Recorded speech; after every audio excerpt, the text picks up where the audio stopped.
કીર્તિ પટેલ ત્યાં રોકાણી હોય તો મને શંકા છે કે એ મહાત્માઓ ઇન્દ્ર ભારતી અને હરિયાણ ભારતી બે મળીને ભગવા કપડા આપ્યા હોય અને શાહી સ્નાનમાં ભેગી લીધી હોય. જે 2 નંબરના ધંધા હાલે છે, કોઈ છોકરીઓને મૂકતા નથી, બહારથી બોલાવે છે, વીઆઈપી ગાડીઓ જાય છે.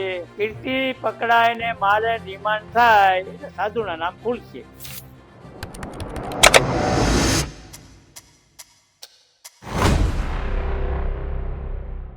કે જે જુનાગઢમાં તારીખ 15ના રોજ ભગવા અસ્ત્ર પહેરીને કીર્તિ પટેલ શાહી સ્નાનમાં ઘૂસી ગઈ નાગા બાવન વચ્ચે. એને એમ કહે છે કીર્તિ કે હું બધાને જોઈ લઈશ. વિડીયોમાં મેં સાંભળ્યું, મેં હરુભરું એને ઓળખતો પણ નથી. એટલે આ વિડીયા મેં જોયા બધા. હવે આ કીર્તિ પટેલને ઉતારો કોની પણ રોકી કોની? આ મારો પ્રશ્ન છે સરકારશ્રીને. જુનાગઢ જિલ્લા કલેક્ટર એસપીને મેં રજૂઆત કરેલી છે આ બાબતમાં કે હું ફરિયાદી બનું છું. જુનાગઢના સાધુ આગળ ન આવે કંઈ નહીં, ક્યાંય પણ ગુજરાત પણ હું આગળ આવીશ તો પછી મહાત્મા હું કીર્તિને છોડીશ નહીં. એટલે કીર્તિના નામનો મેં ગુનો લખાવ્યો છે. અને એ મારે એસપી આઈને કલેક્ટર આઈને બધે વાત થઈ ગઈ છે, એની તપાસ ચાલુ છે. હવે આજકાલ ગાડી પકડવા જાય જ્યાં અહીં છે ત્યાં.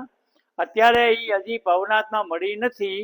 હવે મારી પાસે એવા રિપોર્ટ છે, પણ કદાચ આને અમદાવાદ કે સુરત જાય, ત્યાંથી પકડી આવશે, એની રિમાન્ડની માંગણી થાય, એને મારકૂટ થાય. મને ઓફિસર ઉપર ખાસ વિશ્વાસ છે, કેમ ઓફિસરોને મેં આશીર્વાદ આપ્યા છે. ઓફિસરો બને ત્યાં સુધી આ સનાતન ધર્મનું ખરાબ નહીં કરે, પૂરો વિશ્વાસ હિન્દુ છે. અને ઘણાને હું ઓફિસરોને આશીર્વાદ આપ્યા છે, પ્રમોશન લઈને ગયા છે અહીંથી મારી પાસેથી. હિન્દુ સમાજને મેં બને ત્યાં સુધી સનાતન ધર્મનો ઘા કરે ત્યાં હું સહન કરતો નથી. બાપુ, આ ઘટનામાં તમારી માંગ શું છે? મારી માંગ એ છે કીર્તિ પકડને વહેલી તકે પકડે, એને પકડીને એની રિમાન્ડ દે, એને મારકૂટ કરે. એટલે જેવું હોય છે એવું કીર્તિ પટેલ ઓકી નાખીને માની જાય કે ક્યાં મહાત્મા મને ઉતારો આપ્યો હતો અને ક્યાં મહાત્મા મને ભગવા કપડાં પહેરાવ્યા હતા. ક્યાં મહાત્મા મને ભગવા કપડાં પહેરાવ્યા હતા. એટલે કીર્તિ પટેલ માની જાય, મારી ગેરંટી. જ્યાં સુધી તમે સરકાર જાગૃત નહીં થાવ, ગુજરાત સરકારમાં જો આવા ઢોંગ હાલી રહ્યા છે અને તમે જો અવાઓને એજન્ટ તરીકે બાવાઓને આખી મૂક્યા છે, એ હું સખ્ત શબ્દોમાં વખોડી કાઢું છું. જે 2 નંબરના ધંધા હાલે છે, કોઈ છોકરીઓને મૂકતા નથી, બહારથી બોલાવે છે, વીઆઈપી ગાડીઓ જાય છે, હું ધંધા હાલે છે, ગરીબ સાધુ જાય તેનો ટુકડો નથી, 70 કરોડના બંગલા બનાવ્યા છે, હું હાલી જો. આ બધું મારી પાસે રિપોર્ટ ખિસ્સામાં છે. બાપુ, શું માનો છો કીર્તિ પટેલ કઈ રીતે પહોંચી શકી હોય? કીર્તિ પટેલનું મારું માનવું એ છે કે હરિયાણા ભારતીય આશ્રમમાં હરિયાણા ભારતી છે ત્યાં આશ્રમમાં રોકાણી. મારું માનવું એમ છે. હું એમ કહેતો રોકાણી કેમ, પણ મારું માનવું એમ છે કે હરિયાણા એમ કહેતી કે હરિયાણા ભારતી મારા ગુરુ મહારાજ છે. તો મારું માનવું છે કીર્તિ પટેલ ત્યાં રોકાણી હોય તો મને શંકા છે કે એ મહાત્માઓ ઇન્દ્ર ભારતી અને હરિયાણ ભારતી બે મળીને ભગવા કપડા આપ્યા હોય અને શાહી સ્નાનમાં ભેગી લીધી હોય. કે એનું કારણ છે કે જ્યારે ઋષિ ભારતીઓનો ગુરુ ચેલાનો ડખો ઉપડ્યો સરખેજનો, ત્યારે કીર્તિ પટેલે સાથ આપ્યો હતો હરિયાણ ભારતીને. ખુલ્લા આવી ગઈ હતી, એને કબાટે ખોલ્યા હતા.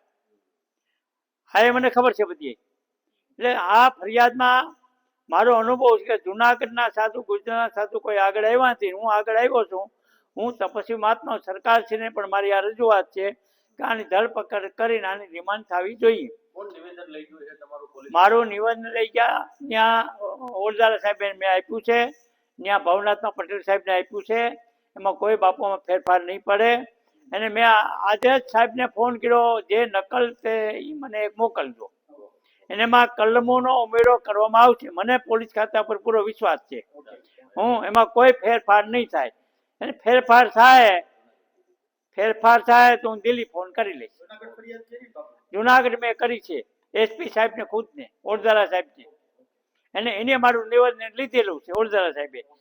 ઓરદારા સાહેબે મને ખાતરી આપી, મેં ફોન કર્યો છે કે સાહેબ ઓરદારા કે મારી ખાતરી બાપુ કીર્તિને હું ગમે એમ કરીને પૂરી દઈશ. આ જ મારી એક માંગ છે, બીજું કોઈ માંગ આમાં નથી. આમાં કોઈ સાધુ પર હું કેસ કરવા માંગતો નથી. કીર્તિ પકડાય ને મારે ડિમાન્ડ થાય એટલે સાધુના નામ ખુલશે.